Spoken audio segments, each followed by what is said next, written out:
Go ahead and get started. I'm calling tonight's January 27th, 2026 Beaverton Urban Redevelopment Agency meeting to order. Will the recorder please call the roll? Board Member Duggar. I'm here. Hartmeyer Prigg. Here. Thank you. Hassan. Here. Kimmy. Here. Teeter. Here. Tivnon. Okay, we see you on the screen, Allison. My understanding is the mayor is not present tonight. Yes. Hanning. Corinne? Yes, I'm here. Thank you. Jennifer Nye. Here. Walton. Here. Thank you. Lair. Here. Thank you. Great. Thank you, everybody. And this is Councillor Tivnon. I had a speaker issue. I'm present. Good. Yeah, we saw you. We just couldn't hear anything. We can hear you now. Okay. Thank you, everybody. We will begin the evening by considering this year's BURA Board Officers of Chair and Vice Chair. As last year's chair, I will preside over this portion of the meeting until we elect new 2026 officers. The first item is election of BURA officers for the calendar year 2026. BURA Bill 2026-01 will begin by nominations for BURA Chair, take a vote, followed by nominations for BURA Vice Chair, and take a vote there too. The positions will begin tonight and run through the calendar year. So the floor is now open for nominations for BURA Chair. Nominations don't require a second, so we'll take all the nominations people have. We'll call a vote on each nominee and the order nominated. The first nominee to receive a majority of the votes will be elected, and we will not have a vote on anybody after that once we've already got the majority. So put your names in the chat. If you've got something to say tonight, I'll make sure we call on you. We'll start now. I do see Councillor Duggar, your name in the chat. Yeah, I apologize. I was going to ask you, but I would love it if you would accept the nomination to be the BURA Chair again, Councillor Teeter. Okay, thank you. I'm open to it. I'm also open to handing it off if anybody else is jumping up and down, wanting to do it.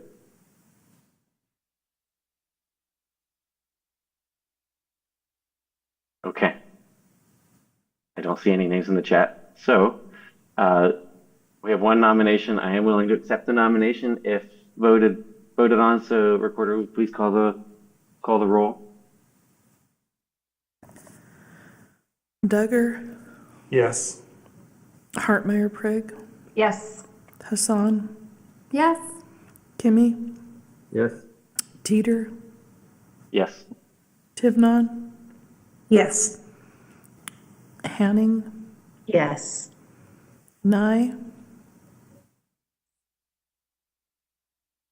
Oh, she said yes. Thank you. Walton. Yes, and thank you. Lair. Yes. 10 yes, 0 no, 1 absent. Yep. Thank you. We will now move forward with the nominations for BURA Vice Chair. This is the exact same process. So if you have a nomination, please feel free to put your name in the chat and we will get to you. Okay. All right. Councillor Hartmeyer Prigg. Commissioner Lair, would you be interested in continuing as our vice chair? I would. All right, I nominate Commissioner Lair. Great. Any other nominations before we move to votes?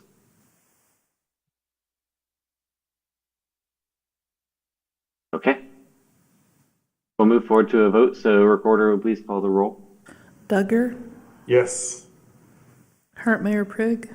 Yes. Hassan. Yes. Kimmy. Yes. Teeter. Yes. Tivnon. Yes. Hanning. Yes. Nye. Yes. Walton. Yes, and thank you. Lair. Yes. 10 yes, 0 no, 1 absent. Vice Chair Lair. All right, we will move on with the rest of the agenda.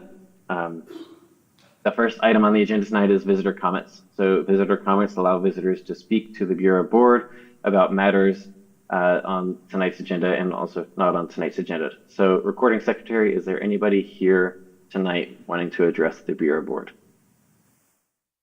There is no one in person or online. Okay, thank you.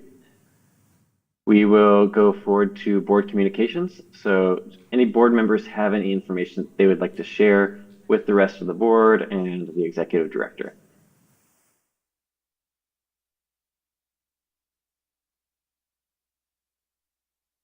Okay, I see none. Then we will move forward once again, speeding right along. We'll move on to the consent agenda portion of the agenda. There are multiple items on the consent agenda tonight for our consideration, including the minutes from June, September, October, and November of 2025. There is BURA Bill 2026-02 for the URAC appointments and reappointment, either BURA Bill 2026-03 for BURA Budget Committee appointments, and BURA Bill 2026-04 authorizing a letter of support for the fiscal year 2026 Build Grant Program application to the U.S. Department of Transportation for the downtown loop. Is there a motion for the consent agenda? I can make the, Oh, good. I can make the motion to pass the consent agenda. Thank you, Councilor Hesson. A second? I'll second. Great, thank you. Seconded by Councilor Hartmeyer-Prigg. Any discussion on the motion or on the consent agenda before we call a vote?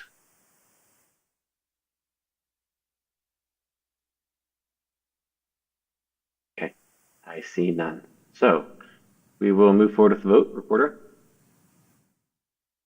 Duggar, Yes.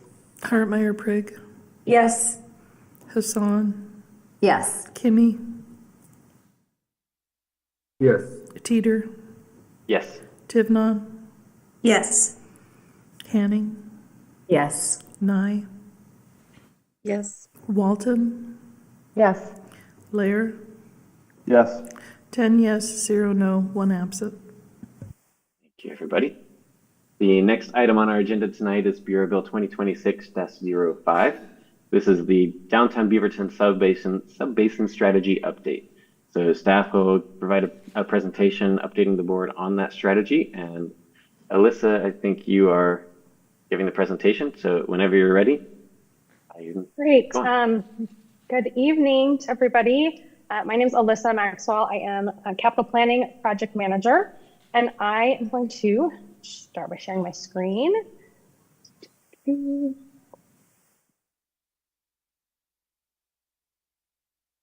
Trust you all can now see that. Yes. Thank you. So good evening, everybody. I'm here to talk with you about the Downtown Beaverton Subbasin Strategy. This is a project that Public Works, Community Development, and BURA have been partnering on for the last several years. The intent with this project is to create an alternative approach to manage stormwater through downtown Beaverton with a focus on restoring our natural systems. Our hope is that our downtown creeks become assets and valued green space throughout downtown Beaverton. There we go. Brief overview. We do have 3 creeks that run through the heart of downtown Beaverton: Beaverton Creek, Hall Creek, and Messenger Creek. They are not currently prominent features. In some places, the creeks flow underground. In other areas, they cut through private property or might be behind fences. They're not community assets, but we're hoping that we can move forward and make changes to that. We do know there's a lot of interest in bringing the creeks into more prominence, but there is not currently a lot of incentive or a cohesive strategy for that to happen through the normal redevelopment process. We hear from developers that and we see that in the development review process, that there are challenges to managing stormwater runoff and meeting requirements in downtown Beaverton. So the way things currently stand, if you're working on a redevelopment project in downtown Beaverton, there's kind of 3 big things that a project needs to do to address stormwater. The first is to set aside the vegetated corridor, which is a buffer width on either side of the creek, so that area becomes effectively undevelopable. And then provide treatment for stormwater to remove pollutants, and then retain stormwater on site to mitigate downstream impacts. That last one is particularly challenging in that there's not a lot of excess space on properties in downtown to hold onto that water. We also are often in a floodplain. It makes it hard to move the water off your site once you have held it. And so what it ends up with is quite often, if a development is to meet all of the standards, we're looking at underground detention vaults. These are costly. They're costly to install, they're costly to maintain, and they impact the developable space on a property. Even though they're underground, they do impact what you can and can't do above them. So we are looking at an alternative approach, and that's what this project is doing. With our regulating agency, Clean Water Services, a subbasin strategy allows you to take an alternative approach to manage stormwater within a designated area. So we've identified a 1,200 acre boundary, that's the black boundary on this slide, that generally includes most of BURA, as well as the downtown design district, and then other areas of adjacent areas that also drain to one of those 3 creek corridors. The subbasin strategies goals, again, are to take a regional approach to stormwater management instead of that requiring individual development to figure it out on their site. We want to clarify requirements for redevelopment.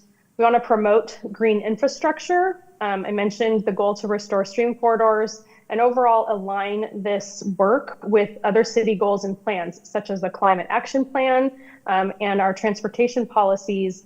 We think there's a good way to bring all of those things together. So we've been working with a consultant team to develop a subbasin strategy with city staff and Clean Water Services staff. And so I'm going to cover under that strategy what the requirements would be for development and redevelopment, and then what it will mean for city and BURA on our implementation side. So for development, we would still be requiring development to protect the creek and the buffer area. That's not changing. But we would really be shifting the focus on site. What you need to do on site for stormwater would shift the focus to green infrastructure. Instead of looking at complex stormwater management facilities, we'd be asking development to designate a percentage of their site as pervious surface. So that lets people look at opportunities for green roofs, landscaped areas, low impact development facilities, permeable pavements, all these things that you can identify early in site design and establish. They also have greater benefits toward tree canopy goals, climate goals. All these things are of a benefit. So what this looks like practically, these pictures on the slide are all from the South Waterfront area in Portland, where they had a very, very strict redevelopment requirement for green infrastructure, and we're allowing very little impervious surface on private properties. And so these are all approaches that were worked in a heavily urbanized high-rise development. We're looking at less stringent requirements than that, but this gives you an idea of the types of projects and approaches that sites are able to use. That's one piece. And then the second piece would be, instead of, again, requiring on-site facilities, we would charge a regional stormwater charge to contribute to our regional projects. In general, that charge would be less than the cost of installing a regional facility, and it reduces the technical complexity for redevelopment projects. So then what do we do with those funds? So the city and BURA efforts would be looking at regional stormwater management projects with a real emphasis on stream corridor enhancement, but perhaps some daylighting to bring those underground creeks back to the surface, looking at upland green space where we could store stormwater, regional water quality treatment. We have a regional vault already in downtown, and so this is an opportunity to do more of that work. But these types of projects, especially the enhanced stream channels, would work within that vegetated corridor. So this is an area that the development already cannot do anything with other than plant. And we'd be looking at excavating out to create more floodplain storage, and then also creating opportunities for public access and trails along those creek corridors. Again, this is generally land that's undevelopable, but development doesn't have an incentive to do those other enhancements, like they're required to plant it, but beyond that, it often can become blackberries behind a fence. And so we want to take those often forgotten spaces and see if we can turn them into community places and real features for our downtown. What this will do, and what is important to consider, if we adopt this subbasin strategy, or once it's adopted, it also shifts our definition of infrastructure, in that the creek corridors now become part of our stormwater infrastructure system. And so that gives us some different opportunities when we're thinking about how to fund these projects.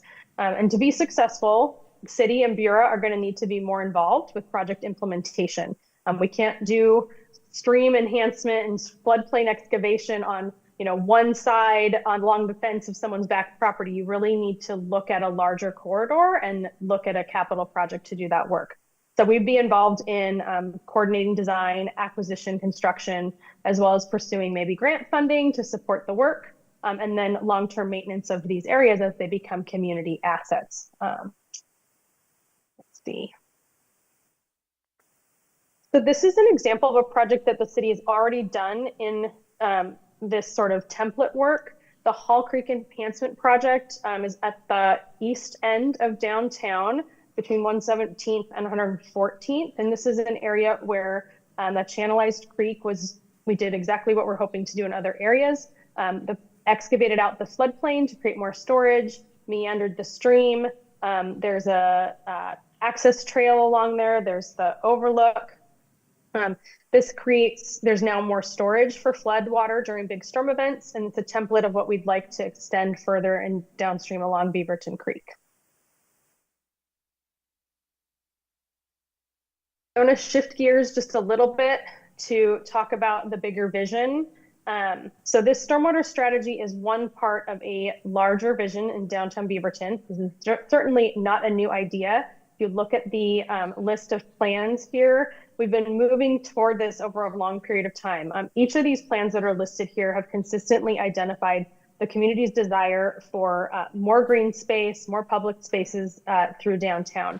So we have a vision for these stream corridors to be connectors, connecting creeks, open space, parks and plazas, third places, recreation, entertainment, commercial uses, housing, and safe transportation. These projects would create an interconnected greenway corridor. Eventually, that corridor could extend from the THPRD Nature Park into downtown and all the way to Greenway. We're looking to enhance habitat, natural systems, the tree canopy, and expand transportation options for all users. There are a number of contributing projects that either have already happened or are in the conceptual and design phases that contribute toward the Creekside Connections vision. We think about them as puzzle pieces that have been popping up all through downtown over many years, and we're now in a position to deliver on the projects that will connect everything together. With this subbasin strategy, we have an exciting opportunity to advance the nature-based elements of this vision and deliver transformational community impact. But we do have to pay for it along the way. So some of the potential funding for this project, obviously we need a multi-pronged approach. This is not all going to be a one-time set of work. It's going to require multiple sources. So when we look at that larger vision, we have a number of funding sources, including partner agencies and private investment. Some of that bigger vision for redevelopment and housing comes from private investment, of course, BURA. And then we as staff have two efforts going on to secure outside funding. The first is a green infrastructure planning grant from DLCD. That would help us fund conceptual design of the creek corridors, trails, and some park and upland space to really start to hone in on exactly where those corridors would be, what the priority segments would be for restoration, looking at alternatives for trail alignments, and looking at then how much property we would need and what the cost would be. So that is an exciting grant. We found out just recently that we received a letter that we've been selected for that grant, somewhat contingent on DLCD keeping their funding through this legislative session. So everybody's going to cross their fingers on that, but it's very exciting to know that we have state support for this work moving forward. And then the other big grant that we're chasing, actually much larger grant, Metro has a program through the Parks and Nature Bond, the Large Scale Community Vision Program. They have significant funding available for innovative capital projects that bring together nature, job opportunities, affordable housing, and safe transportation. So we think this Creekside Connections vision is exactly the type of work that this grant was intended for. So the money that we could receive through that grant would fund the nature portion of these larger vision. So that's going to be a big focus for our team over the next several months. We're working on a letter of intent and expect to be invited to apply for the full grant application. To support that, we're working with our partner agencies because that grant does require matching funds. And so some of the work like THPRD is doing the Beaverton Creek Trail. We're looking at ways that their investment in that trail project could then be the match for our Metro grant funds to do the creek work. So there's a lot of work between our partners to try to leverage the investments that are already happening and try to move them to secure additional funding. So some next steps on both the Subbasin strategy and Creekside Connections. Again, we're working with Clean Water Services to get the final Subbasin strategy, that's the technical document, to get that approved. They are the approving agency, and then it would come to council for acknowledgement. But they're our as a regulator. They are our agency there. I apologize if you can hear my dog barking. In addition, staff are pursuing the funding for the components of this vision. So we expect to come back to BURA for a letter of support for that Metro grant in the spring. And then as we move forward, we'd be talking about opportunities for direct contributions from BURA for this type of work through infrastructure funds. And then we're working on developing some outreach and education materials for the downtown development community. We were at URAC and the Neighborhood Association last fall talking about this work. We want everybody to be able to understand the vision for the creeks and the public spaces, and to see how this work can support and spur on redevelopment in the area. That's the presentation that I have for you all tonight. I would love to be able to answer some questions or hear any feedback that you have as we're there. I'm gonna stop sharing unless someone wants to see a slide again. Thank you, Alyssa. Do any board members have questions or comments?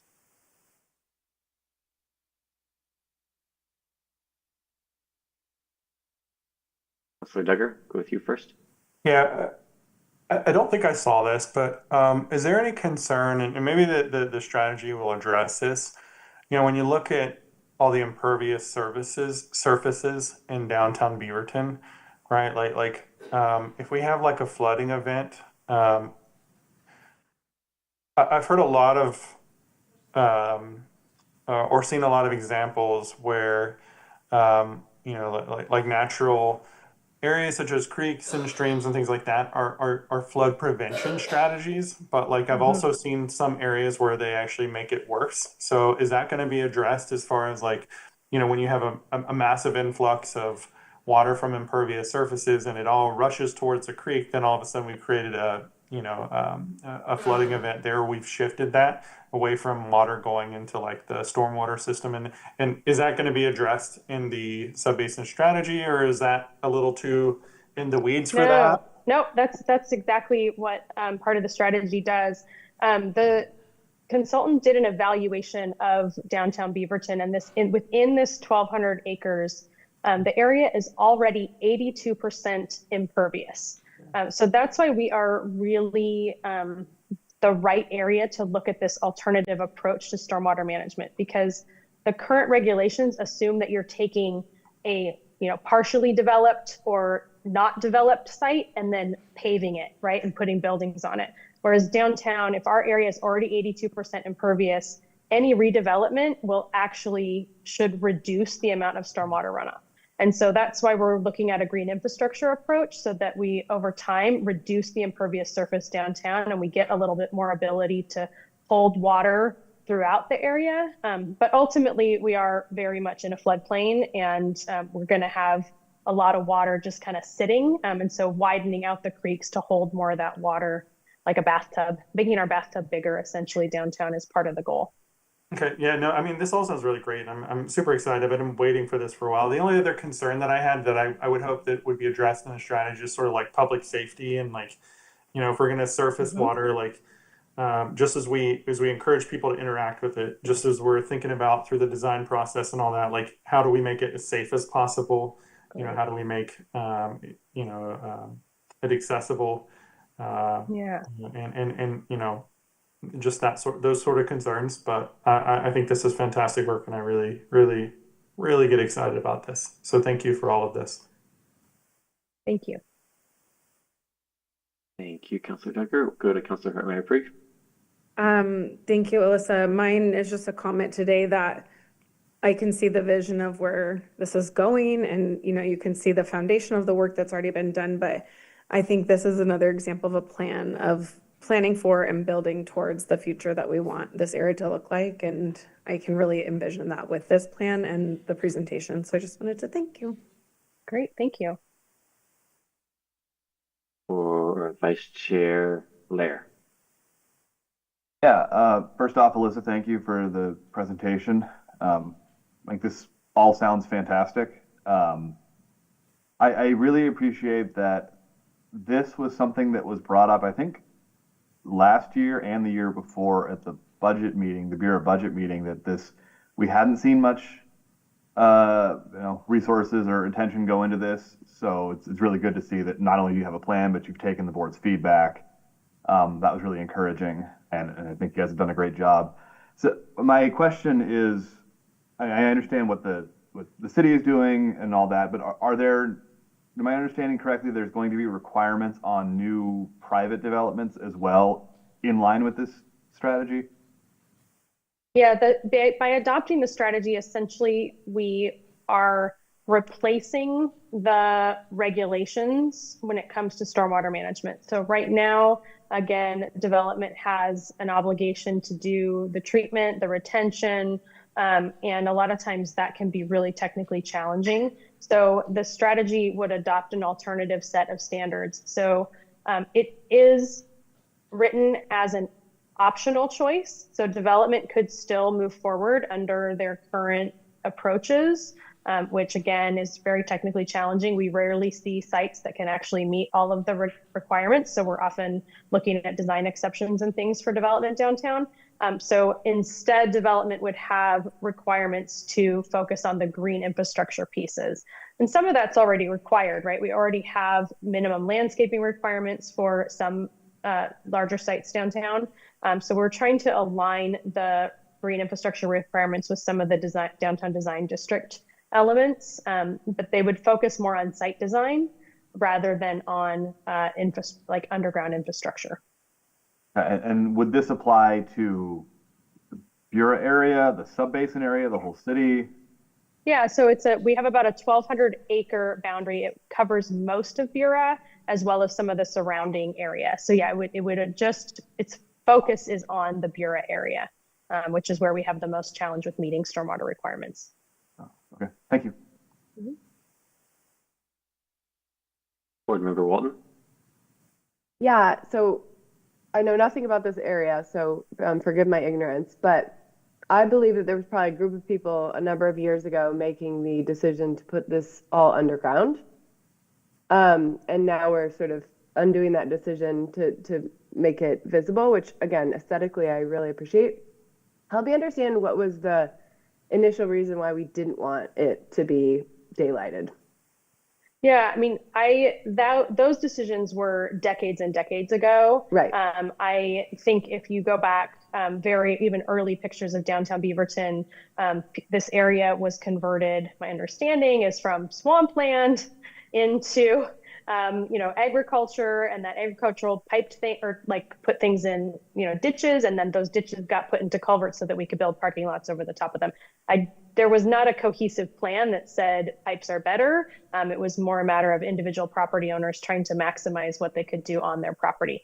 We couldn't do that today, right? That's the environmental regulations would prevent that type of work today. The reality of us being able to go back to fully open creeks, that would take a huge effort, but we want to lay the groundwork for that to be available. We do have some examples. Some of our Tigers working on a project right now to daylight a creek that's been under a parking lot for decades. So it can be done with the right motivation and funding.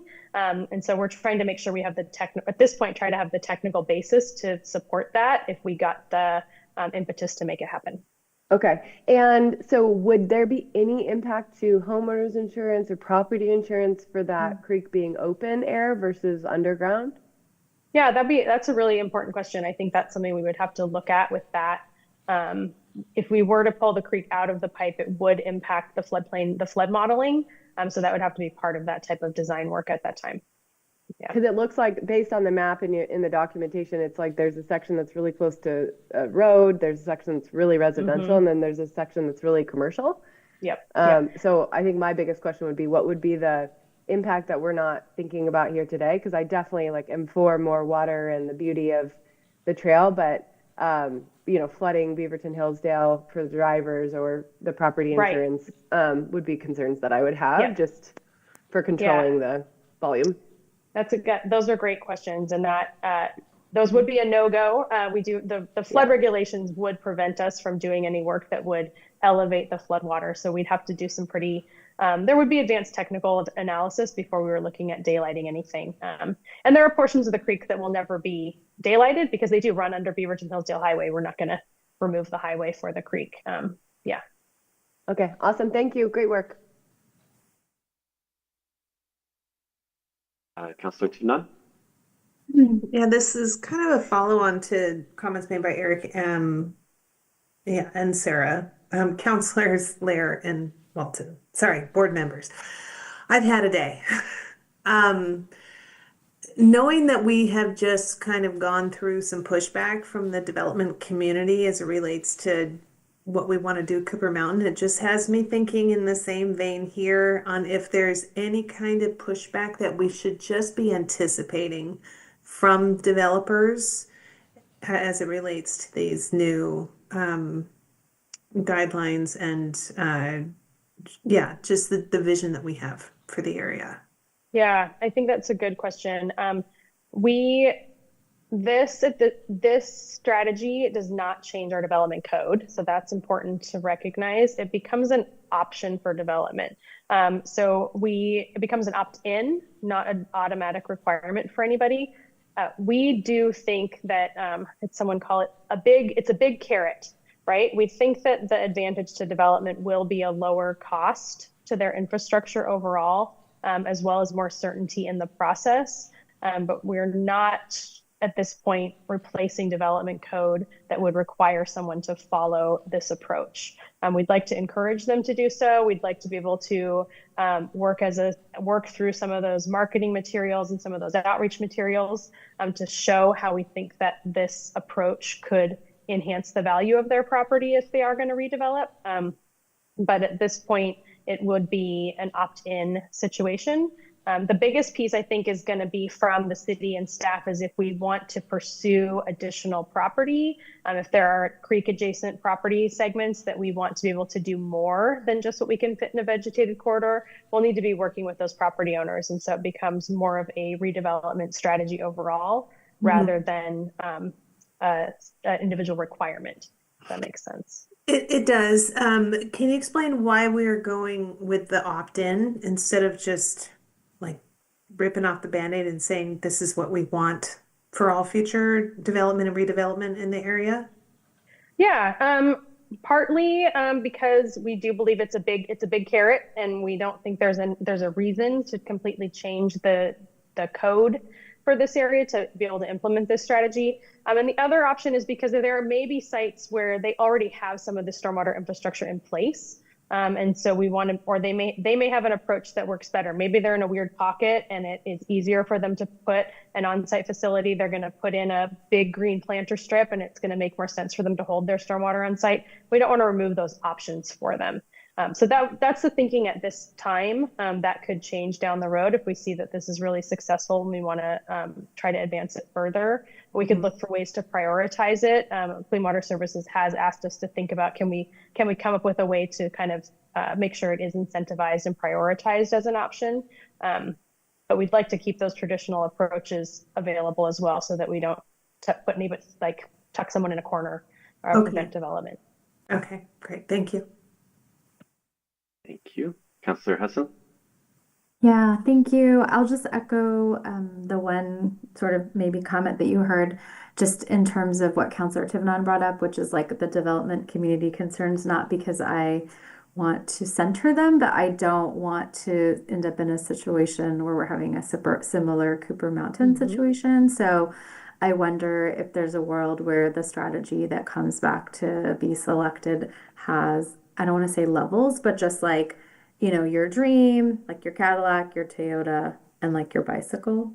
Silly analogy, but I think you understand what I'm saying. Yeah, I do.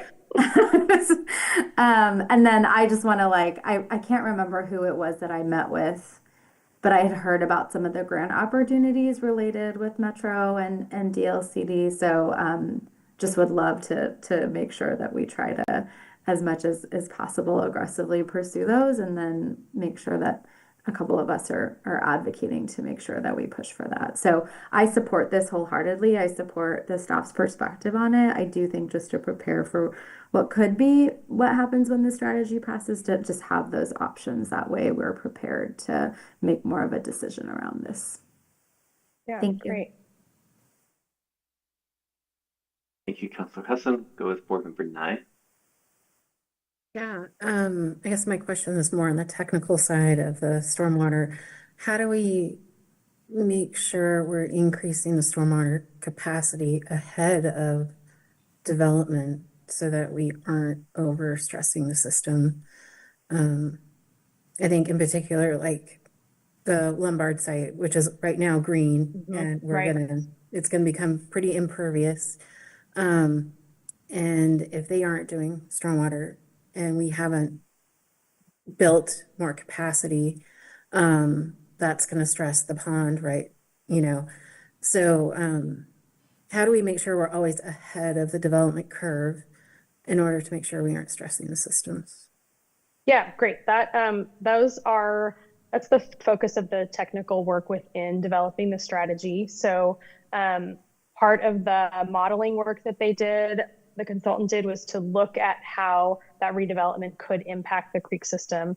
Again, because the site, we are already 82% impervious with no redevelopment happening, or we have redevelopment happening. If no redevelopment happens, we're 82% impervious. And we're able to show that because of the culverts under different bridges, additional water into the system has very little impact on either downstream flooding, downstream erosion, even water levels at where we are, because we're already getting so much runoff. So we do have some leeway with Clean Water Services as well. Their approval will kind of give us some guidelines about how much redevelopment we can approve before we need to kind of get some projects up and running. But the intent is, the way that the technical analysis was done, is essentially to show that the creek can handle, like we already have so much flooding, like a little bit more runoff doesn't make enough of a difference to impact any additional properties, raise water levels, anything like that. And so that gives us some time to pursue those mitigation projects downstream.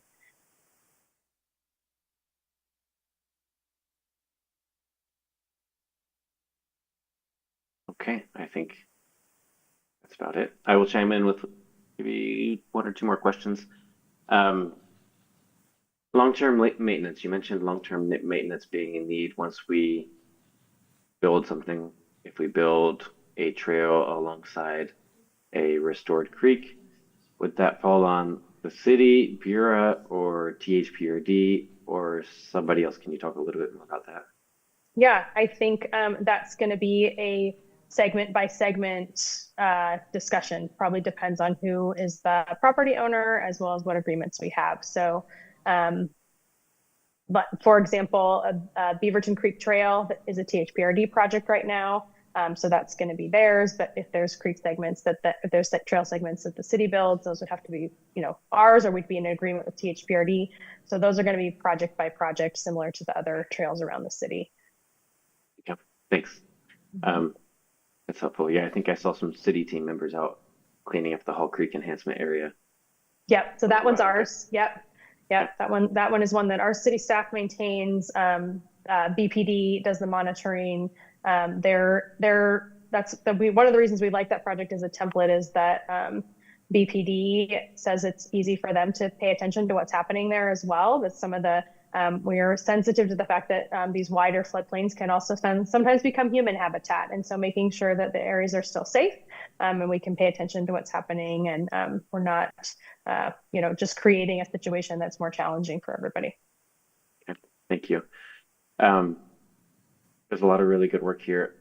I've kind of got an open wondering that I'm not sure how to formulate, but we've got so many other plans and organizations that this work could tie into, even like our transportation system plan, some THPRD trails planning. Yep. Are we kind of including all of that as surrounding context, or how are these different plans connecting? Yeah, that yes is, I think, the short answer. I understand what you're asking. We are very sensitive to the fact that we are not trying to do any new visioning here. We're trying to tie together the pieces. So like the Downtown Parks and Open Space Framework Plan that was jointly put together by City and THPRD is one that ties really closely into this, as well as previous Creekside Connections or Creekside District Master Planning that was done. So we're thinking about how we can transportation system plan, right? How do we make those transportation connections that both the city and THPRD need? How do we meet some of the parks and open space goals that come out of the framework plan? That's our hope, is that this work doesn't add a new thing necessarily, but it's trying to bring previous visions to life. Okay, thanks. And then my final question, this might have been in the report, or you might have even said it earlier. Timeline for adoption, when do you think this will be coming before BURA? Yeah, so every month I keep hoping that we're going to be telling you that it's adopted. So it is imminent. It's week to week at this point when we're actually going to get the approval. So, and we're sort of just in the bureaucratic letter writing at this point to get it approved from Clean Water Services. And so then and because they're the regulator, they're the ones that are technically adopting this alternative technical plan. And so then it would come to probably City Council, because it'll show up as sort of a amendment to the EDM as another optional approach that's available. So it'll probably be an acknowledgement from Council, not necessarily an approval. And then as far as individual projects, it's going to depend on our funding strategy and approach. So like I said, our current is hoping that we have a green infrastructure grant from DLCD that would help us start doing that concept planning and design work. Great. Okay. That does help clarify it. And you said we won the DLCD grant, but we have not received it. They let us know that our project has been selected for funding, and they are uncertain of their budget and they're going to wait until the end of the legislative session to confirm that we can be awarded the grant. Okay, thank you. I wish they were a little bit more reckless and willing to go faster and just give us the funding, but we'll have to advocate for that. Yep. Yes. Okay. Yeah. Well, thank you very much. This is really helpful and also very exciting. I'm really excited to support it as it keeps going forward. I don't see any other names in the chat. So, Alyssa, thank you very much. You are Thank you, everybody. Okay. We're going to move on to our next item on the agenda. This is BURA Bill 2026-06, Resolution number 2026-070, the Beaverton Central Garage Commercial Lease with Katona, LLC. Staff will provide a quick presentation on the new lease, and so I do see Megan Bronston here. Megan, whenever you are ready, you can go for it. Perfect. Thank you very much, BURA Chair. Good evening. My name is Megan Bronston. I am currently with the Community Development Department, and I am very excited to share with you tonight a new lease for the BURA-owned Beaverton Central Parking Garage. Tonight, I am requesting that the Bureau Board listen as I give you an update on our leasing, and then hopefully decides to vote to adopt a resolution authorizing the executive director to execute a lease with Katona LLC.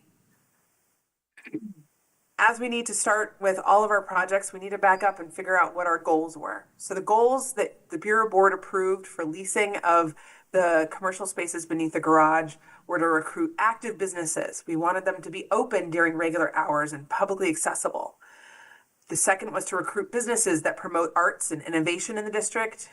The third, to support diversity, and that meant not just with the business owners, but also the clientele that come into our businesses. We wanted to ensure business viability. We did want to ensure that we had businesses that would continue to grow and thrive in this environment.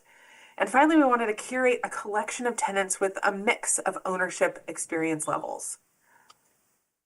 So today we're here to talk about Suite 150.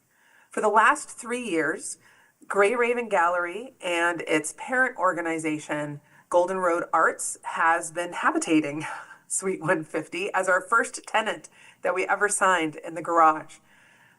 Our first lease term is up, and they have decided not to move forward with a new lease. And so this will be our first flip of a tenant in the garage. So as we received Golden Road's notice to state that they would not be renewing their lease, we put it out to the market to advertise, and we immediately got response from a local business that was already located in the district and was looking to expand. So Katona Pilates, they are a Pilates studio dedicated to preserving and teaching the classical method of Pilates that was specifically developed by Joseph Pilates himself. The owner, Tracy Katona, has a really fascinating story where she herself has needed the rehabilitation efforts and results out of Pilates, and that is where she found the passion for it. She then went and worked directly from Nike, in a sense, worked Nike adjacent, and for the last 22 years has been teaching athletes and employees of Nike and those in the area that are really looking for the benefits of Pilates. She already has a current consistent business and base of customers and was located already in the district. Specifically, they've been located at the Cascade Station over on Center Street and is looking to expand, is wanting more teachers and more classes and more sessions to be happening. And so when she looked to expand, she wanted to stay where her customers already were located and where they shop. And they told her, hey, there's exciting things happening there in Beaverton Central, kind of near the Round and City Hall. You should be located there. And when she came and looked, she fell in love. The deal points, it's a 7-year lease with 5-year potential renewal. The rent starts at $27.50 a year and goes up from there. She requested 3 month period, 3 months of free rent, and a TI allowance of what feels like only $23,000 after the reviewing of our recent restaurant leases, which building out a kitchen is a lot more expensive. It was really a relief to actually look at one where we're flipping a space that was already built out, I gotta tell you. And it means that for this deal, we're gonna break even in year 3, which again is really nice to hear. Now, before I move forward to a request for adoption, one quick additional update on our leasing. So we still have 2 vacant units, and that's Suite 110 and Suite 120. I am happy to state we have LOIs for both of them. Those are letters of interest, and that means where I'm hoping is that our team will be coming to you at the February BURA meeting with both of those leases. If not, one of them might slip to March, if I'm being honest, but I'm hoping for February. And so that means in the next month or 2, you will have a fully leased building, knocking on wood, which I am extremely excited about. So with that, I would like to request that the Bureau Board review requesting an adoption of the resolution authorizing the executive director to execute a lease with Katona LLC. And I will stop sharing and ask for questions.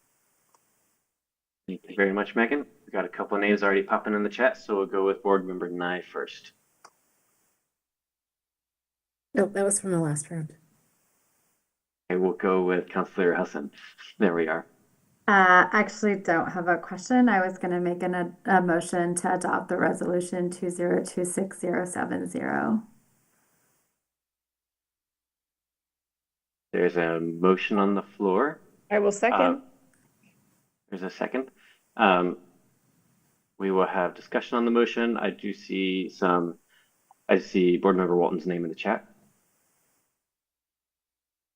I was just saying I love this for this area because it brings in a different time of day, like more traffic, people before and after an exercise class. I've also gone to her classes and she's fabulous, and I know she's really struggled with some health issues. So I feel like this is a really good match. So I just want to say that, and I'm sorry that I said that after the motion had already been made, but thank you. Thank you, Board Member Walton. Any other comments of the Bureau board before we call a vote? I was just going to add, I hope we all make a chance to go to the Pilates studio when it opens. Yep. I will add that I'm also excited about this. Just variety in businesses, I think, will make for a more stable economy in downtown and business environment. So I think this is a good addition for that spot. And pulling people there during the day too will help balance out some of the evening activities. So I think it's a good opportunity. I think the rent structure is good to guarantee us some stability, but also guarantee the business some expectations of what they can plan for over the course of several years. So that feels really good. And I'm also very excited about the rest of the building being probably leased in the near future. So yeah, fingers crossed on that. I do have a question about the build out expenses or expenditures. It's about 23,000. Looks like break even is at the end of year one if we're getting more rent than the cost of actually doing the build out. Am I misunderstanding something there? No, I appreciate that you're doing your math. Thank you. We include not only rent, but the operating common area maintenance, both income that we receive and the expenses. And the income that we receive never matches the expenses because we have a very beautiful, wonderful building that's a little expensive. And so therefore it'll take until year 3 until we break even if you include all of that. Okay, that makes sense. And I'm glad that we include all of that. So thank you. All right, I see Councilor Kimmy. Yeah, thank you. Glad to see some mix of businesses going in there. Just a quick question. So they're going to the place that was occupied by the arts folks, right? Yes. So, and we have 2 empty spaces. Is it because it's a better location, bigger space? And why didn't they wanted to go into 2 empty spaces that's already been existed? Well, one of the 2 empty spaces is reserved for a restaurant. It already has hood access, et cetera, and is much larger. At the time they were looking, I think that they might have looked also at Suite 120, but the folks that we currently have an LOI with were already also looking at it. And so I think that of the 2, they realized that they wanted to go in. And to be honest, they were regular customers of Gray Raven and fell in love with the space because they were in the space regularly. Okay, that makes sense. Thank you. Thank you, everybody. I don't see anybody else wanting to comment on the motion. So with that, we've got a motion, we've got a second. Reporter, will you please call the roll? Duggar. Yes. Thank you. Hartmeyer Prigg. Yes. Hassan. Yes. Kimmy. Yes. Teeter.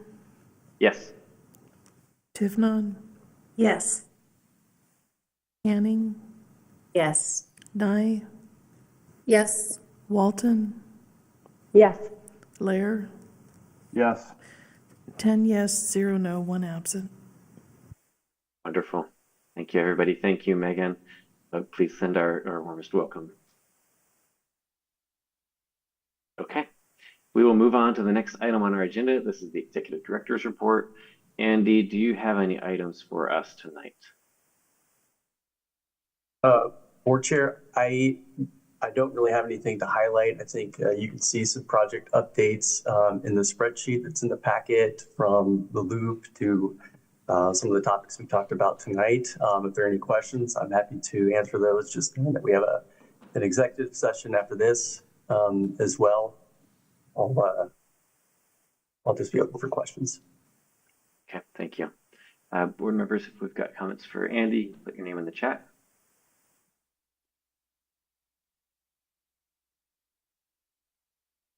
Andy, I'm not seeing any names, so I'll throw in one thing. Actually, it looks like you're about to say something first. Yeah, go ahead, Chair. I did have one thing to add, but I'll go ahead. Okay. I was going to ask about two projects. One is the Center Street, the Hall and Center Street redevelopment. We selected the recommended developer. Just wondering how that's been going. Is there any other detail you can provide on that specific project? Are things moving forward? Yeah. I think we always recognized that the market was hard. You know, it was a tougher project for this area, and considering the market conditions. So talks are ongoing there. Still having discussions with the developer, but we may have an update for that sometime soon in an executive session, but nothing currently. But yeah, things are. Yeah. Okay, thank you. And then the other one was on the Westgate Road redesign and alignment with Dawson and Cedar Hills Boulevard. It sounds like that work has been moving forward with conversations with neighbors. I'm curious about, like, have there been conversations with THPRD about Beaverton Creek Trail connections as they build that out? Like, is that running through there? I'm just been thinking about that project a little bit. Yeah, that's a CIP project being managed by Public Works. We have enough staff that are very familiar with this project and have relationships with THPRD that I feel confident that there will be some awareness made with the agency, and if there's any sort of coordination that needs to be done with that, we will. But yeah, you're correct. Some discussions have been happening with adjacent property owners, and there are some Public Works has been working. The engineering team has worked on some designs to see what will be the best concept for that project. Knowing kind of we'll have to do some right-of-way acquisition and things of that nature. Okay, thanks.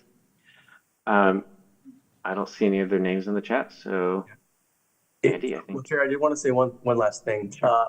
I wanted to get the public comment out of the way first.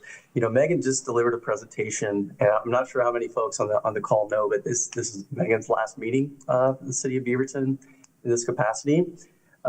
She's accepted a job with Lake Oswego to, I think, their economic development manager, and doing urban renewal there. So I think everyone here is very happy for Megan, proud of Megan. She'll definitely be missed. Tyler gave me a few talking points. I asked him to do this because he knows Megan really, really well, but he's out of town and dealing with some parent issues. So, but Megan's been at the city almost 12 years. She was originally brought on to assist with the Creekside Master Plan, and I think, you know, 2 presentations ago, it's kind of a great reminder that progress does happen. You know, it takes time, but you see some pieces coming together in downtown Beaverton. Megan was instrumental with the building improvement program, obviously. It was originally a CDBG grant program, and that transitioned to urban renewal and eventually expanded to Allen Boulevard area. So she's been one of the architects and the mastermind behind that program, and has really done a lot for businesses downtown. I'll skip a couple of these because I know we have one of her biggest fans wants to say something after this too. So I'll defer. Obviously been a big cheerleader from Main Street, the BDA, small business supporter. Megan was showed up to all the ribbon cuttings and be a major cheerleader for Beaverton downtown businesses. And I'll just say, from a previous job, when we were looking to replicate some things that Beaverton has done to make their downtown dynamic, Megan's name came up over and over again. Probably not just because someone that had the knowledge and the details of the program, but was just very very giving of her time, and wanted to celebrate not only the success of Beaverton, but probably just, pass that along to other communities that were in need too. So Mike, one of our biggest fans wanted to say something too. So I'm going to defer the floor for a couple minutes to Mike, if that's okay, Chair Teeter. Totally. Go ahead, Mike. Okay, can you hear me? Yep. Yes. Okay, yeah, thanks everybody. Megan was just so instrumental in some of the biggest initiatives that we've done in community development over the past 10 years.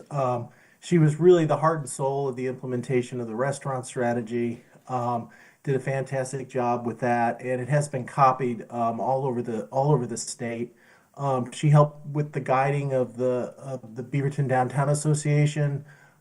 She also was a critical teammate during the pandemic when we did the emergency business grants. Was super enthusiastic, gave her all through that. And also she was front and center with the childcare strategy and the work we did with the childcare strategy. So really a rounded portfolio of economic development and kind of community oriented initiatives. She's really going to be missed. Thank you, Mike.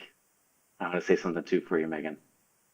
So I was with the Beaverton Downtown Association when I first started here working in Beaverton, and Megan was one of the staff who I worked with most closely quite often. On some pretty major projects. And there were a lot of times when the city would do something really great, or specifically Megan would do something really great. And she would say, oh, like, Kevin, we'll give you the credit for this. And I'm like, no, this is you and the city doing really great work. It was never, Megan, it was never about your ego in it. And I really appreciate that, the humility and the passion you would bring to a lot of this work, and your energy for getting people excited about downtown and new restaurants opening, and helping everybody just persevere through the pandemic challenges. Like it meant a lot. And it meant a lot to them in the community. It meant a lot to me personally too. Just a lot of your work behind the scenes, but also directly with the community has just been really, really meaningful. So we will miss you. And we hope that you do some really great things over in Lake Oswego too.